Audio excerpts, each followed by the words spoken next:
Hey, this is big news to me. Chris Young pitched 13 seasons in the big leagues. He's known for his height, obviously Ivy League basketball player as well at Princeton. He was named the Rangers' new general manager. Yeah, he'll work under John Daniels in Arlington. He was working at the league office, had an important role there. He interviewed for the Mets GM job. This is from Commissioner Rob Manfred on Chris Young being named the Rangers GM. All of us in Major League Baseball congratulate Chris Young on this great opportunity to once again join his hometown team, this time as general manager. Since 2018, Chris has brought a valued perspective to a number of important issues, and he's been an outstanding friend and colleague to countless people at the commissioner's office. The Rangers know they're getting an exceptional person. I wish Chris and his family all the best and look forward to his continued impact on our great game. You know, I've been saying for a while, when we talk about the way the game is played, we've got a lot of guys that never played that are GMs. And front offices are littered with them, and it's worked for many organizations. But would we ever get back to a day where a former player, I know Jerry DiPoto was out in Seattle, where a former player and former players are being interviewed again for a role like this as general manager? I was hoping things were cyclical and it would go back this way.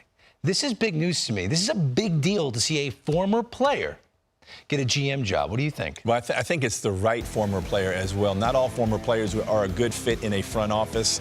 Just the structure of things, having been around the game for as long as I have. But I think Chris Young kind of fits that mold, having been in the commissioner's office, understanding the structure of baseball coming in. He's a brilliant mind. He's a phenomenal human being. I think he's going to help with the culture of any organization. As he had the impact at the office, he'll have that impact on the Texas Ranger organization. And you know, there's one thing to look at numbers, Dan, and you're a former GM, and to have a guy that played the game that can say, wait a minute, I know these numbers make sense to everyone else, but hold a second, I've seen some things. To have an eye that a player experience doesn't matter in that role as a general manager. Oh, absolutely. I mean, I call it the human analytics part of the game. It's balancing out the information in the practical way to apply it to the players on the field. What better way than a player himself that understands the nuances and how difficult it is to play the game from a field perspective. Personally, I think this is a huge loss for the commissioner's office, too, honestly, on the other side of it. The Rangers never replaced Thad Levine. For me, this is a replacement for Thad Levine now, for John. Really lengthens his depth of his team.